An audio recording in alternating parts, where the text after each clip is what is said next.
jobs underground, down the mines. Without coal, there would have been no steam and no industry. By 1800, Britain was getting through about 15 million tonnes a year. Getting it out of the ground was a dark and dangerous business. Any job down a mine would have been pretty horrible, but if you were a child, it must have been doubly bad, which is why I'm nominating the child miners known as hurriers as having the very worst industrial job. Kerry, I thought miners were all big lads like you. What were children doing down there? Well, in the past, of course, the tunnels weren't as large as they are in modern mines, and it was easier for children to negotiate them, and also cheaper to employ children than fully grown adults. So what did these hurriers do? Well, the hurriers, or drummers as we call them in South Wales, they actually brought the coal from the coal face, which had been cut by the colliers, back to the main roads. How old were these kids? Officially they started about 8 years old, but there have been cases of 5 and 3-year-olds working underground. And that's what I've got to do? And that's what you've got to do. Well, I can do what a 5-year-old can do. Of course you can. You'll get an idea of how bad being a hurrier was when I tell you their eventual replacements were pit ponies. I can't shed the years to get an idea of the terror of a 6-year-old going down into the dark for the first time, but I can at least shed the hard hat for once. Instead, I get some breeches and a white shirt, and I've got a feeling it's not going to stay that way for long. Hurriers' only light was from candles, which could cause explosions. They were forced to buy them at marked up prices from the mine owners. They had to walk up to a mile to the coal face. On the way, I accidentally found out about one of the hurriers' young colleagues. We're at the end, Kerry? No, we're not at the end yet, Tony.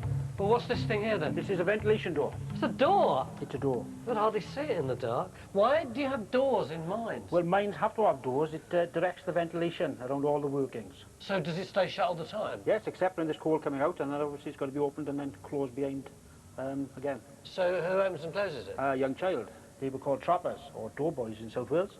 Well, I have to say, that does sound just about the easiest job in the whole world. Yes, of course it is. You sit there. Right. Hold my rope. You hold your rope. Yeah. You hear a noise. You open the door. Well, it's a doddle.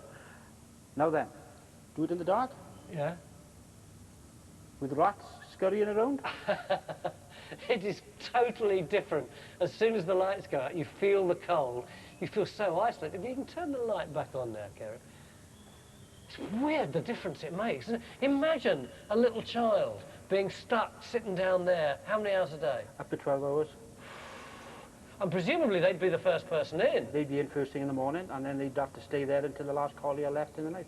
There's a nice story which comes from the Royal Commission's report on children in mines.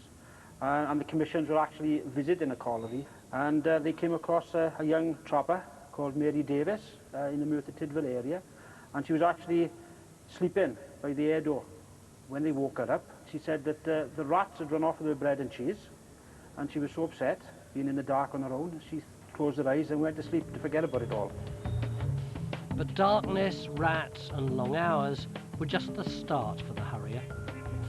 They had to drag tubs of coal from the coal face to the lift shaft. They wore leather belts and were attached by chains to the tubs, which were often just sleds that slid over the rocky floor. And this is where the hurriers would have worked? Yes, this is one of the mine tunnels, and this is a coal cart. These little kids had to drag these things along? Yeah, they pulled weights up to half a ton.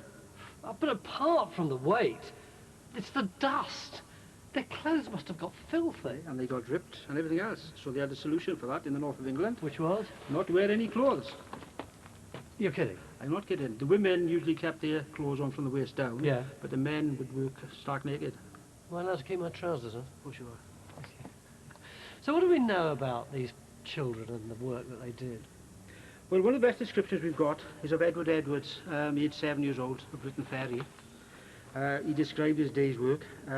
He dragged one of these back and forth 60 yards at a time from the coalface to the main roads. As he said, sometimes he pushed it, sometimes he pulled it, sometimes it fell on him, broke a bone here and there, and not a very pleasant occupation at all. I'll tell you what, there's enough parking in here. You're not going to beat me up if I don't do it fast enough, are you? No, not at all. Right, I'll have to get down on my hands and knees, won't I, because it's so low here. Right. Cool, blimey, I can hardly move the thing at all. Lord knows how a 4 or 5-year-old did it. And that tunnel is about the size of the tunnel they would have been working in. Kerry, I think there's a gradient here, isn't there? Yes. The tunnels actually followed the coal seams themselves. I don't know how these kids managed to get these things uphill. Well, in some places, of course, some modern collieries, they actually had rails down and little wheels on the cart, and it made it a little bit easier. But on the other hand, the cart could run away with wheels on and run over the children. I think I'd rather take the risk of being crushed and have the things on rails. You pay your money and you take a choice. I tell you what, every time you try and yank forward, it really digs into your knees.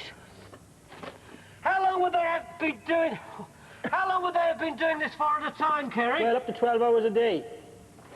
Back and forth, back and forth. Full ones out, empty ones back in. The other thing, of course, is that every time you move forward, you're kicking up the dust. And then, as soon as you've finished the forward motion bit, you breathe in like mad in order to gulp some more air, and the dust goes straight down your throat again.